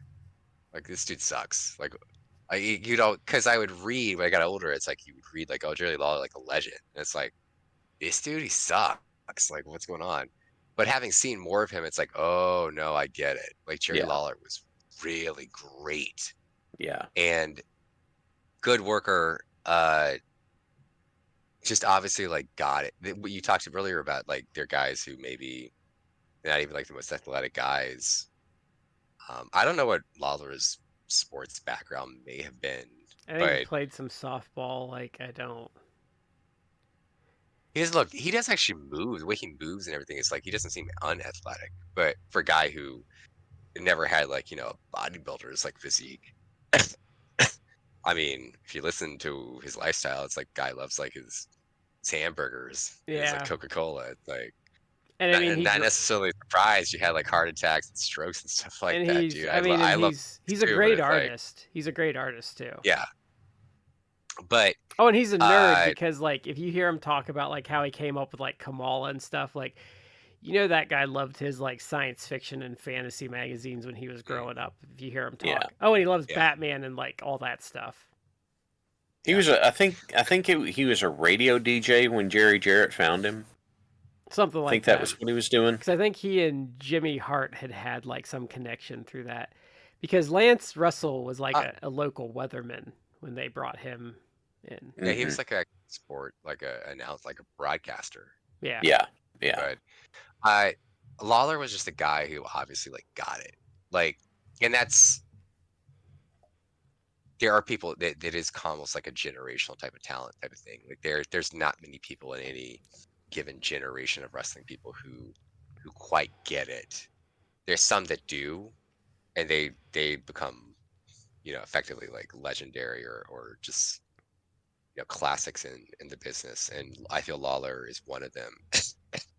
And I appreciate like the show has actually like exposed me more to some of his stuff because like you see it, you see how you connect with the crowd, like the little things that he would do that could really get over. And I did see some of that in this match. Like again, is this like the best Lawler match I've seen? No. Was it a pretty good match though? Like yeah, like this was easily a solid like TV wrestling match. No, I would still say, well, I'm trying to think now. What's the best Lawler match I've seen? The empty arena match, maybe? That one That's is a pretty so fun one. different from everything else, though, that I don't feel comfortable using it. The cage match with Savage was good. It's definitely super notable in like its historical significance and its uniqueness. Like that's something that it's like in the body of it.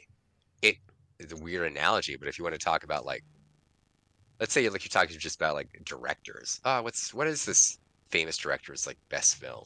It's like maybe you wouldn't put a particular film as like his best film, but it's a really unique, interesting, well done film. It's like well, it's not his favorite, but like this should be studied and noted because it's so interesting and unique and special. Like that's like to me that's the empty arena match. Is it his best? Like probably not. I really feel like you need like a crowd, the energy of the crowd, etc., to really gauge that. But it's a fascinating match. It's definitely like every person who is a wrestling fan should see that at some point. The cage match with Savage was pretty good. I'm trying to think of other stuff we've watched with him. Like I've seen him in a lot of good stuff, but it's hard to like narrow down with him. I mean, he's kind of an internet legend, but like Good Helmet from PWO and someone that he has like I think an 80 DVD disc like Lawler set or something like ridiculous like that. But yeah, I like it with Lawler. If you were, because we've been talking about it off air after last week, we were talking about like our North American like GOAT list, and our top North American list, and I said like Lawler would probably be like top 10, probably pushing on top 5 for me. Like that's how good he is at like his job. If we're just limiting it to North American, I'd have to think about it, but I mean, there's no chance he wouldn't be on a top 100 list. And how high would he be? Like, is really the question. Like, he'd be pretty up there in my opinion. Yeah. He wouldn't be like, yeah, Lawler at 99. Like, no, he'd be pretty up there. He'd be top 25 at worst. But I mean, like, I think for me, it'd be like. Yeah, I think that's at least fair. It'd be like, and even putting him at 25, I'm not saying like he should be 25. I'd have to actually think. I'd have him on the list and high. I think I'd have him in the top 20. I think it'd be like Funk, Flair, Hart, Bockwinkel, him, Steamboat. I'd have to start. Valentine would be high up there. DiBiase would be high on that list. DiBiase would be on my list, absolutely. Slaughter would be super high on that list. One of the things that it would be difficult, it would take me a while to parse because I would have to go through and make sure that I'm not putting someone on the list because they're a personal favorite. Um, you know, and if I make lists like that, I'm like, I need to be super specific. Are we talking in ring or are we talking whole package stuff and that sort of thing? I usually go whole But package, like because I mean, like Michaels would probably be top 10 for me, even though I don't particularly like Michaels very much. yeah, that's hard to argue with. And Savage is obviously going to be way up there. Hogan's going to have to be up there too. As much Arn, as I don't like Hogan, I can't deny. Arn, Dusty's a tough one. Dusty would have to be high, but like his ring work isn't like amazing to me. So for me, Dusty Rhodes is here's the way I finally thought of him. Dusty Rhodes is a D&D fighter, but somehow found a way to use charisma as his attack stat. That is Dusty Rhodes for me right there. So yeah, there's maybe not quite as high because he's real high on one side and not as much on the other, but yeah, he'd have to be up there too. I'm gonna have to like take an entire weekend and sit down and work on this if I'm gonna chart one out. Dynamite Kid. I'm not familiar enough with Dynamite Kid to put He's him on really one. good, but he's a sack of shit. So Yeah. So let's, anyway, let's move on to what I think was the best match of our evening. Oh, absolutely. So this is Oh, this is such a fun match. This is Jerry Lawler and Randy Savage teaming up to take on the bigger threat with against King Kong Bundy and Rick Rude, and Rick Rude is wearing the most obnoxious zebra pants I've ever seen. Brad, because you know a lot of like the backstory for stuff. Like, what's the backstory for this? Like, Rude and Bundy, like, why were they teaming, and why did Savage and Lawler team up to oppose them? Okay, so part of I think it's 84 that's happened. So this kind of comes out of Bill Watts in Mid South, like his houses were down, and this is where the infamous story of, he has Jerry Jarrett and Lawler come down, and they're like, "Well, where are all your blowjobs?" He's like, "What are you talking about?" And so then they do the infamous trade where Bill Dundee, the Rock and Roll Express come down, and then the Midnight Express come down with Cornette, and then they send up Rude, Bundy, and Jim Neidhart. Oh yeah. So that's kind of how they came in. That's how they're together. I've been looking for the Savage face turn. I know I've seen it before, but I don't remember it. And I know I have it on a disc somewhere because I have all of 84 on DVD. And so pretty much he just turns face to do this feud, and then he goes back to heel for the end run. But so I'm guessing he ran afoul of them somehow, and it's like they're teaming up to take down the shared threat of Bundy and Rude. But we did see what sparked it off with Bundy and Rude getting in Jerry Jarrett's face. Yeah, because they're like, "You didn't put us on that big card. What's your problem?" Yeah, Frank in the chat might know. Okay. But so this is okay. So for starters, the heat on this match is big. This crowd was hot for this match, and I mean, I feel sometimes it's overstated. I know like Dave Meltzer like overstates it, where it's like, yeah, like this match, I'm gonna give this match like one more star because of the crowd heat. It's like, I know star ratings are subjective, but it's like, does it really deserve like that much? But obviously, like a hot crowd can and does enhance a match, like it does. And here, I wouldn't be like, oh, I was waffling on the star rating, but I gave it an extra star because of the crowd. No, I'm not saying that. Like, I'm not even assigning like star ratings to this, but the crowd being hot for this like did make the match like more fun, because obviously like the big moves or just what's going on in the match, like the crowd being as hot as it was, like to me, like you felt the energy. Like, I Made enjoyed it it a lot. feel made it feel big time. Yeah. Yeah, absolutely. What I liked, And I also think, go ahead. I was gonna like, is I liked how at the end when Lawler does his Hulk up and he like does that to tag Savage in. Mm, Yeah. yeah. Yeah. The thing that I really stood out to me in this match was we've got 4 really big personalities in this, right? I mean, Lawler we talked about, Bundy obviously being a big Rude, Rude would go on to even bigger height, but against even these other 3 big personalities, Savage's personal and physical charisma just stands out among everybody in a huge way. And it's like you completely understand why people would sell scared for Savage. Savage would come at him and Bundy would be like, backing up and stuff. And as wild as Savage acts and as frenetic as his movement is, I just like using the word frenetic sometimes. I totally can point to this as like, this is why this is like one of the all-time dudes, because he's in there with a bunch of other top names, and he's still a big standout amongst them. It's really fun to see. What I thought was interesting is, well, one, Bundy is still in his physical prime here, so he moves really well for his size. But Rude, knowing my Rude timeline, this is kind of Rude isn't Rude. So if you watch this, like, don't expect the Rude like, but you can see him starting to put it together. Yeah, like you're starting to see the flashes there with him. this is proto Rude. Yeah. Mm-hmm. Which is funny though, because we saw him doing job duty, I think, in the final conflict build, and he still had like his body, even when he was like nobody.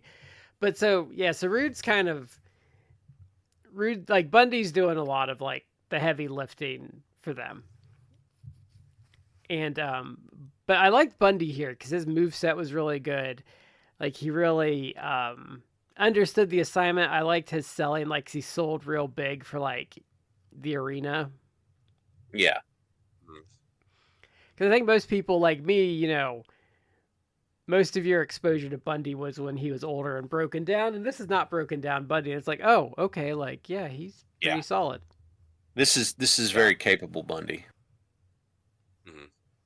I want to go back real quick to talk about Savage, like, because I thought about this. Like, I talked earlier in the show about how Savage compared to a lot of guys that's compared to Bundy, even, like not as big of a guy.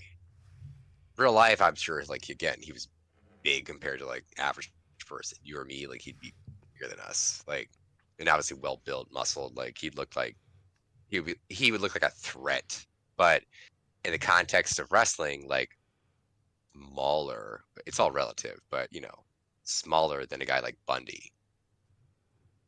Guys like him, though, kind of guys like Piper, who we saw not that long ago, like they had an aura and energy about them where it's like they were unpredictable. It's like Piper had like a scrapper brawler, like he may flip out and like just go crazy on us, but Savage was on another level. Like for a guy his nickname was Macho Man.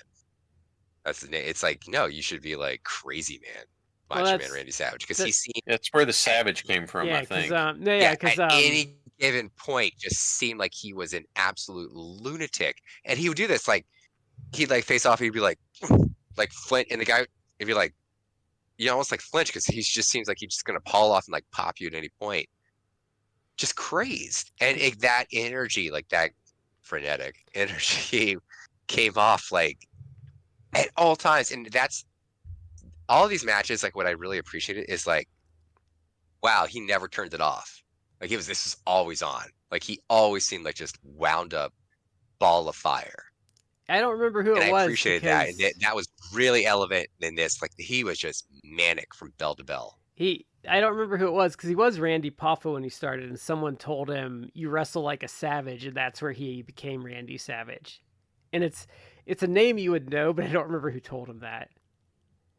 I know. I'm having the exact same thought process, Brad. It wasn't Rip Rogers. I know that. That's like kind of where my brain was going.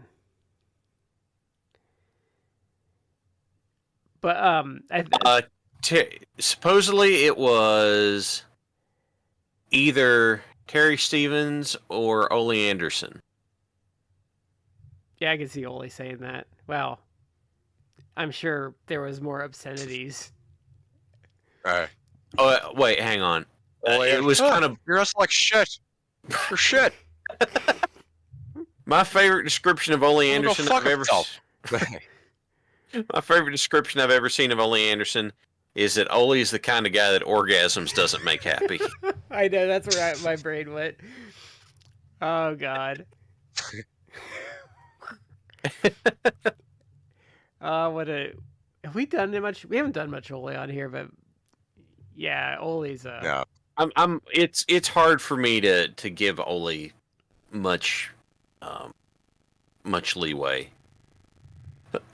Just because of how much of a shitheel he was to a lot of people. Yeah, Ole's tough. Yeah.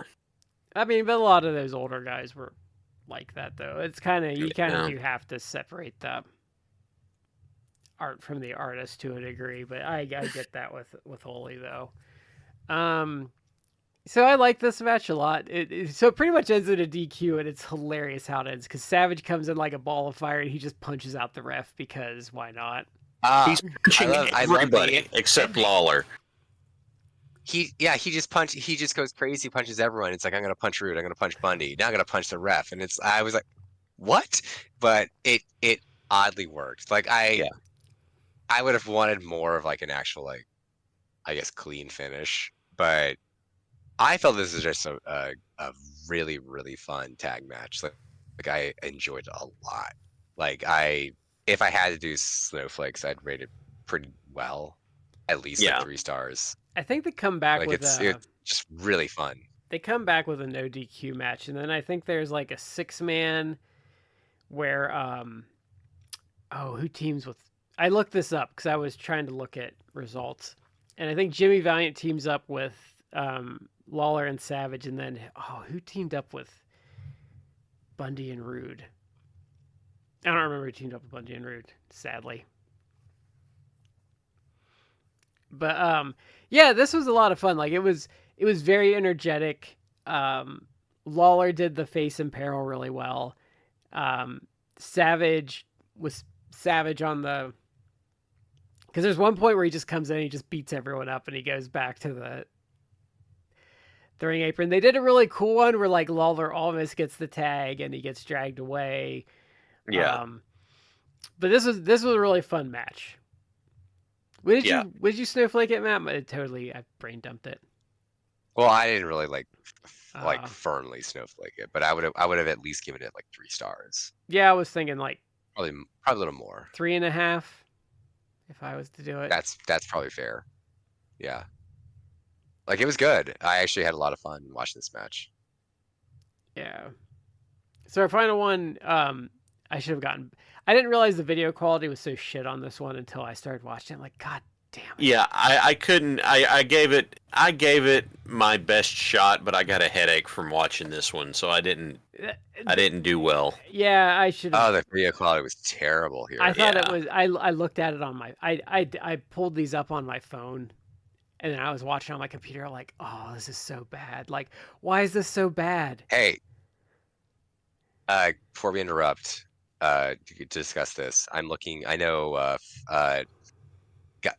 guy who follows us. We follow him. IVP videos. That guy. He has a Legacy of Jerry Lawler Volume 19, which has, I believe, that tag match: Lawler Savage versus Bundy Rude. Do they have the 6-man? He doesn't. So I don't see a 6-man with Jimmy Valiant, but he does have a 6-man from like 5 days later, which it's Jerry Lawler and the Rock and Roll Express versus Bundy, Rick Rude, and Kurt Von Hess. Oh wow, that's the name. There's I haven't heard of. also from like a week after this tag match, I think. Lawler Savage versus Bundy Rick Rude no DQ. Yeah, That'd be pretty interesting. I wonder if I have the Blu-ray of. I think I have a Lawler Blu-ray from him. I'll have to go look. That one. Yeah. I think we all have that one. We had that one because I sent it to you guys. Oh yeah. That's what I thought. We really should probably watch that for the show Yeah. at some point. Well, I sent Shad the Wyatt family from NXT to. Right here. Yeah, that one. Mhm. Keep them close to hand. I have all of Mid South and all of Smoky Mountain on Blu-ray. Thanks to our buddy. I like IVP. He has good Twitter takes and stuff. Even when I disagree with him, I always know he's at least coming at it from a point of like. He's he was just in Cleveland. I think it was Cleveland for SummerSlam. And he goes to a lot of WWE shows, enjoys the product, but he's not just I'm a WWE fan. Like he obviously you would hope a guy who runs like a wrestling DVD website is this way, but he is very much like appreciative of all wrestling. Like he loves WWE, but he also just He's loves, pretty positive like, on AEW too. Yeah, and many other wrestling promotions. Like he's at a minimum, he's fair. Like, Yeah. which is what you want. You want people to be fair. Yeah. Does he have like the most esoteric crap possible or has ever been produced? That's Jeff Lynch. Oh yeah. He has like everything under the sun. No, But so, IVP is a great Everything great to guy. a certain threshold. let me put it to you this way. On I will- on PWO once I said, "Hey, are there I'm really pulling. I was really just curious like did any Tor Johnson matches survive?" I asked on PWO. Mhm. And someone sent me, yeah, Jeff Lynch has a match, and he sent me like what it's on and like the date. I'm like, "Oh yeah, Jeff Lynch would have that." I Yeah. never bought it, but like, yeah, I was just curious. 'Cause I'm like, I wonder if any of that. If you don't know who Tor Johnson is, he was in like a bunch of Ed Wood movies. So I was going to Night say Outer Space. he's got Famous stuff to one. a certain threshold, because for kicks at one point, I went looking for to see if any of the larger shows that I worked on would show up on any of his stuff, and they weren't there. And there wasn't any reason to do it, but I was just curious. You know, did that Yeah, happen? because I will before we go ahead. I was gonna say, yeah, like I know I'd warned Shad when he sent the email to Lynch. I'm like, he's going to send you a lot of stuff. He has, yes. Yeah. Before we go to the last match, I will just say one last thing about IVP videos. I've said this before in the show. He's not a sponsor. He doesn't give us anything other than just like he follows us on Twitter and we follow him. Mm-hmm. But he still has, in my opinion, to this day, probably the best value. In that, for $5 a month, if you sign up to his Patreon, he will send you like ISO file. Well, not specific files, but he'll send you links to download ISO files of shows that he has. He used to Instead have of sending the DVDs, you can.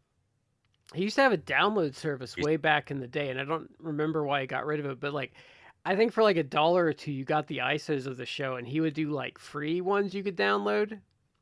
And like I got like a best of like Dusty and Japan from him, like a best of Dustin Rhodes. But like, I would gorge myself on that because for like $10 you could get like 8 or 10 shows from him at the time.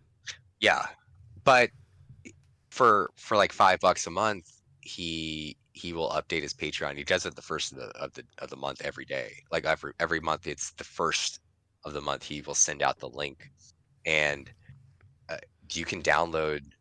He sends out links that he hosts. Like you can download the ISO files for these shows, and it's not like here's a couple shows. It's usually like a dozen to 2 dozen, Wow. somewhere in that range of shows that he has for $5. So it's like you are paying easily less, like cents on the dollar for shows that you could download them, burn them to your own disk, or just download them, watch the show and whatever.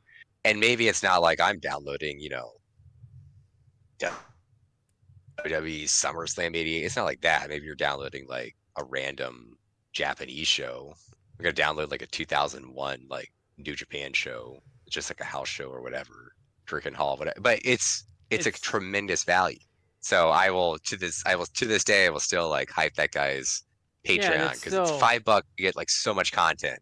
Like you're not gonna get a better value. yep. I agree with that. So this is Mm. pretty much their loser leaves town match. I watched it. Unfortunately, like Shad, I struggled with the video quality, so pretty much it's Lawler being in peril for a lot of it, and then he gets the pile driver on Savage and sends him back into WWE, and this ends like the Savage story in Memphis. Unfortunately, with this one, I want to go back and watch it with better quality. I think I've seen it a long time ago, but it was really hard to watch with the unfortunate video The quality. quality, yeah, the quality on YouTube for the match we got was not good. But it was almost more of an angle than it was like a match Yeah. because the angle was that Savage injured Lawler's eye. And because the video quality was so bad, it's like I can't tell if it's like he's bleeding. I assumed he like bladed whatever, but eventually like the ref stops it. He stops the match. It's ref stoppage where he awards it to Savage because it's like I'm worried that Jerry Lawler's gonna lose his eye. That's how badly his eye was injured. So then there's a whole bit where it's like Lawler is like calls it off. It's like, no, I'm gonna continue. And they get the match like waived. It starts back up again. And literally within like 2 minutes at max, like Lawler gets the advantage, hits the pile driver, 1, 2, 3. Yeah. So I almost feel like it was more angle than actual match, but I'd agree with that. it did tell the story. It did tell a compelling story. Yeah. I'm going to go back and see if I can find better quality of it. It's probably on that. I need to get my Blu-ray player hooked up and watch the one you sent because I bet it's on there. So that is the end of our Randy Savage and Memphis thing. So what did you guys think of like the whole Savage and Memphis thing? It serves as a very good example of how basically Savage was always Savage. And it's also a really good way of pointing out, because if you mention Randy Savage, what do a lot of people do is they cut like, straight to his promos. Mm-hmm. And you're like, oh, he had such memorable promos. Like, you are doing yourself a disservice because Savage's in-ring physical charisma was a match to his promos. And there is a reason that Savage is an all-timer. And I feel like this is a really good highlight to it because he's not on a national stage here, and yet he never turns it down or turns it off. Yeah, this was illuminating that, yeah, like I hadn't seen a lot of kind of pre-WWF Savage. But you're right, like he's pretty much always Savage. Yeah. Like, if anything, almost like the WWF, like he was toned down a little from being as manic as he could be. Yeah, that's what my takeaway was. Is like, this is like Savage in like his purest form. Pure distilled Savage. Like, Yeah. But I enjoyed it. Like he came off like a legit star. Like he even like he said, like he would get cheers at points because he won people over. Like people just connected with the character. And how can you not? Like he had tremendous charisma. Came off like as a threat, especially in places that like that value that. I mean, with whether you want to argue like kayfabe was alive and well, like people winking a nod believed in kayfabe or not back then, certain those places, but it's like for a promotion like Memphis, it's like, yeah, like you could easily have like, Tupelo concession brawl or blood feud, blood. Yeah, guys like, you know, gigging themselves, bleeding to add the drama of the match. Like a guy like Savage coming in, like wrestling like a Savage. Yeah, of course this guy gets over.